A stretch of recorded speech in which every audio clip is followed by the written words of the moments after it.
কৃষ্ণকলি আমি তারে বলি, কৃষ্ণকলি আমি তারে বলি, কালো তারে বলে গায়ের লোক।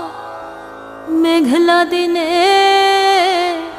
দেখেছিলে মাঠে কালো মেয়ের কালো হরিণ চোখ।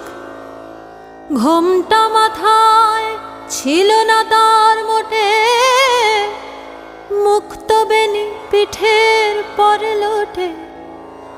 ঘোমটা মাথায় ছিল না তার মোটে, মুক্ত বেনি পিঠের পরে লোটে। কালো তা সে যতই কালো হোক, দেখেছি তার কালো হরিণ